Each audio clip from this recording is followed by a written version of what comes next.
Hello friends, कैसे हैं आप सब। जैसा कि आप लोगों को पता ही होगा, कल शाम को आंसर की मैंने देख ली, आप लोगों ने भी देख लिया होगा।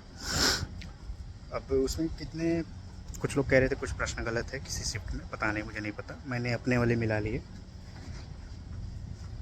तो जो जैसा कि मैंने बता रखा था, 6 तारीख को पहली शिफ्ट मेरी थी, और उस हिसाब से जो मेरे नंबर बन रहे हैं कट पिट के, वो बन रहे हैं 77.5। ठीक है। और नॉर्मलाइजेशन के बाद मुझे जहाँ तक लगता है कि मेरे शिफ्ट में 1 नंबर या 2 नंबर बढ़ सकते हैं। कम उम्मीद है, लेकिन मान लेते हैं कि बढ़ सकते हैं। घटने के चांस तो नहीं है। पेपर टफ था डीआई उस शिफ्ट का अभी भी। गगन प्रताप सर जैसे व्यक्ति, मतलब मैथ के धुरंधर आदमी, वो भी एक डीआई सब सॉल्व करा रहे थे। मैंने उन्हीं से डीआई किया था। तो 20 में वो 19 ही वो भी सही करा पाए थे। एक तो उन्होंने गलत कर दिया, जो तीसरा सबसे छोटा पूछा था, कम पूछा था, तो वो उन्होंने गलत कराया था। आप चाहे तो उनका वीडियो देख सकते थे। खैर कोई नहीं, मेरा सही था, मैंने सही कर रखा था। तो आयोग का आंसर की आया, तो उसमें मैंने देखा कि मैंने जो टिक किया है वो सही है, और सही होना भी चाहिए था। सबसे कम नहीं पूछ रहा, सबसे तीसरा कम पूछा था, और उन्होंने सबसे कम वाला पे शायद ध्यान नहीं गया होगा। ऐसा नहीं उन्हें आता नहीं, मतलब जल्दीबाजी में होता ना कि मैं सबसे तेज़ वाला न्यूज़ चैनल वाला हाल था, तो वो थोड़ा सा गलती वो कर गए थे। खैर कोई नहीं। तो 20 में 17 जो मेरा डीआई में मैंने बताया था वो सही था मेरा। हिंदी और इंग्लिश मिला के 20 में 20 जो मैंने बताया था सही था। 40 में 37 में, मतलब फर्स्ट 50 जो क्वेश्चन थे उसमें 44 मेरा सही था, 6 खाली गलत थे।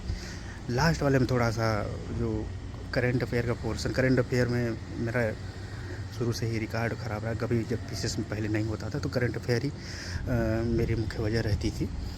कहाँ से पढ़े, कितना पढ़े, हमेशा धोखा होता था। तो उसमें 2-3 मैगजीन में हमेशा प्रेफर करता था आप लोगों को भी, और अपने भी करता था मैं। इस बार भी वही करंट अफेयर मेरे 5 सही हुए, 5 गलत हो गए। करना तो पूरा था, छोड़ तो सकते नहीं थे। 5 सही हुए, 5 गलत हो गए। तो करंट अफेयर की वजह से थोड़ी सी चीज़ें मेरी ख़राब हुई, लेकिन फिर भी 77.5 नंबर आया है। ये वही स्कोर है जो मैंने 2021 में किया था। हालांकि 2022 में मेरा उससे ज़्यादा अच्छा नंबर था, 83.5 नंबर। लेकिन मेरा ये मानना है इस नंबर पे, देखो ये नंबर ये नहीं है कि मैं प्रथम हूँ, मैं द्वितीय हूँ, मैं तृतीय हूँ। ये नंबर वो होना चाहिए था आपका 75 प्लस का टारगेट मेरा डे 1 से था, और 75 प्लस के ऊपर आशा के अनुरूप प्रदर्शन हुआ है। अपने से मैं खुश हूँ।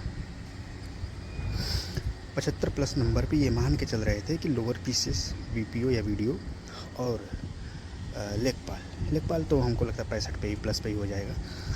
इतने में ये तीनों पद के लिए हो जाएंगे एलिजिबल। 75 प्लस, 75 70 प्लस पे ही हो जाएंगे, और 75 प्लस मेरा टारगेट था। 77.5 आ गया, मैं खुश हूँ। और हो सकते थे 5-6 नंबर, जैसे कि मैंने पहले ही बताया था पहली वीडियो में कि 2-3 मेरे बेवकूफ़ी से गलत हुए, और उसके बाद डीआई सॉल्व कर लिए, फिर भी नहीं हो पाया। लास्ट में कैलकुलेशन थोड़ी सी वो फिगर सही नहीं कर पाया, मतलब कि होता है ना कि कैलकुलेशन किया 1/3 को 2/3 लिख दिया, तो वो चीज़ है। पूरा सोल्यूशन निकाल लिया, मेथड पता था, सब कुछ हो गया, ऐसा नहीं कि कर ही नहीं पा रहे हैं, कर लिए थे।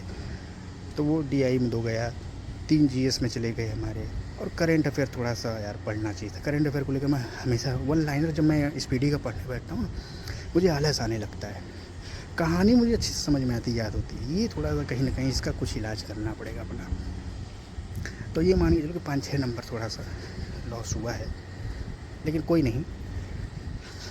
मतलब तो मुख्य परीक्षा में बैठने से था, तो वो मुझे थोड़ी सी राहत मिल गई।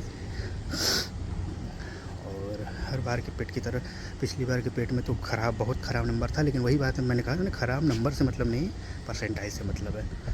परसेंटाइल तब भी 98 बना था, ख़राब नंबर होने के बाद भी। तो कोप अप करना चाहिए अपने आप को, पिछले से बेहतर करना, ये होनी चाहिए, वो हुआ है।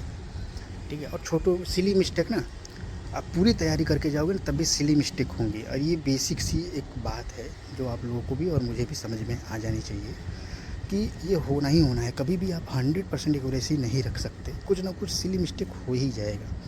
2-3 सिली मिस्टेक तो हर पेपर में मैं कर देता हूँ। उसके बाद भी कुछ चीज़ें वो होती हैं, जैसे कि ये कर सकते थे सही, जल्दीबाजी में नहीं हुआ। तो एक एक क्वेश्चन 1843 मुझे पता था, दादा भाई नौरोजी वाला, वो जो लंदन ईस्ट इंडिया एसोसिएशन की स्थापना जो हुई थी 1843 तो मुझे पता था, मैंने यूपीएससी की तैयारी के समय ही बहुत पहले पढ़ रखा था ये। लेकिन 20 अप्रैल 21 अप्रैल में कन्फ्यूजन था। ऑप्शन सी मारते हैं लोग आम तौर पे कि पहला ऑप्शन सही नहीं हो सकता, सी। ये ट्रिक मैंने लगाई, हालांकि ये ट्रिक गलत है। ट्रिक ये होनी चाहिए कि 20 अप्रैल का जब ज़्यादा बार मेंशन है और 1843 आपको पता है, तो 1843 दो ऑप्शन में दिया था, 20 अप्रैल 21 अप्रैल में। तो 20 अप्रैल का जब 3 बार मेंशन किया यानी कि 20 अप्रैल सही होगा, तो 20 अप्रैल 1843 से मानना चाहिए। ट्रिक ये इस्तेमाल करनी चाहिए थी, मैंने दूसरी ट्रिक इस्तेमाल की कि ऑप्शन सी मैंने सिलेक्ट कर लिया, तो ये थोड़ा सा गड़बड़ हो गया। तो ऐसे ऐसे क्वेश्चन मेरे गलत हुए।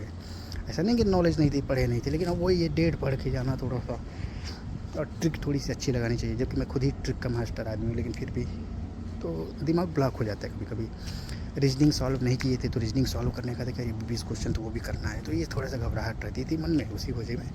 और मैं गोला तुरंत भरता हूँ, गोला वाला मैं नहीं छोड़ता, तो इस वजह से थोड़ी सी चीज़ें बिगड़ी। लेकिन ठीक है, मेरा जो एग्जैक्ट स्कोर आप लोग पूछ रहे थे, मैंने कहा था ऑफिशियल आंसर किए आने के बाद बताऊँगा, 77.5 है। और कई लोग इस जैसे होता है ना, अबे तू 60 ही पाया होगा, तू ये पाया होगा, कुछ लोग आके ऐसे कमेंट करके चले जाते हैं। देखो यार, मुझे अपना स्तर और अपनी चीज़ें बताने की ज़रूरत नहीं है आप लोगों को। मैं सच बताऊँ, मैं क्या हूँ क्या नहीं हूँ, जो मुझे जानते हैं बहुत अच्छे से जानते हैं, ठीक है। आपको मैं बता दूँ, मैं चाहूँ तो वो जो कई लोग नहीं होता अपना उस लगा देते हैं नाम छिपा के, वो फिल्टर, वो सारी चीज़ें करके, वो मैं कर सकता हूँ। 21, 22, 23 ये 25 का भी पूरा हम चाहे तो आपको दिखा सकते हैं। लेकिन यहाँ सच साबित करना, ये सब करना मैटर नहीं करता, मैटर करता है फाइनल सिलेक्शन। जब तक वो नहीं होगा तब तक आप सारा जो भी दिखावा करो फालतू की चीज़ें। मैं मानता हूँ कि मैंने ये किया, मैंने वो किया, ये सब कोई मतलब नहीं बनता, ठीक है। मैंने अपना स्कोर बता दिया, आप लोग भी अपना स्कोर अब बताइए रियल में कितना है। और देखो यार, आप लोग डरते क्यों हो? एक चीज़ को देख कर मैं समझ गया हूँ कि मैं जो क्वेश्चन बहुत टफ बनाता हूँ या बहुत अच्छा क्वेश्चन में बनाता हूँ, उसमें पार्टिसिपेट बहुत कम लोग करते हैं। ये क्विज वाले में किया करो भाई, बढ़िया क्वेश्चन में बनाता हूँ, आपको समझ में नहीं आएगा। मैं बैठा रहता हूँ जब ऑफिस में, इतना दिमाग लगाता हूँ, क्या क्वेश्चन, यूनिक क्वेश्चन बनाए, क्या सोच के बनाए। कंसेप्ट भी छुपा होता है, वन लाइनर क्वेश्चन होता है, फिर भी कंसेप्ट डाल के उसमें बनाता हूँ। बहुत बेसिक क्वेश्चन, मैंने कहा था PYQ से नहीं रहेगा, अगर होगा भी तो इतना पुराना होगा कि शायद आप उसको जज ना कर पाएँ। उसको भाग लिया करिए उसमें, ठीक है, उससे भागा मत करिए। मैं तो और टफ कोई BA ऑनर्स मेरा आर्कियोलॉजी से था, बनारस हिंदू यूनिवर्सिटी से, ठीक है। मैं पढ़ने वाले लड़कों में शुमार था। मैं चाहूँ तो अच्छे अच्छे और क्वेश्चन बनाया, लेकिन वो सब अभी नहीं कर रहा। आप थोड़ा सा उसको पार्टिसिपेट करिए, बढ़िया करिए, ठीक है, भागिए मत। अगर गलत हो रहा है तो क्या दिक्कत है? मतलब ये समझिए कि 10% लोग अटेंड कर रहे हैं उस क्वेश्चन को, जो या तो इंग्लिश में है या तो टफ है। और जो ईजी क्वेश्चन है, ये भी भारत की राजधानी दिल्ली का है, अगर ऐसा पूछ दो तो जैसे लगता है कि सभी लोग उत्तर देने के लिए अमाता हुए, तो ये नहीं होना चाहिए। थोड़ा सा इसको ध्यान दीजिए, क्विज में भाग लीजिए भाई, क्विज मेन चीज़ है। क्विज नहीं कर पा रहे हो तो फिर दिक्कत है, ठीक है, अपने को जज करिए, ठीक है। चलिए, धन्यवाद।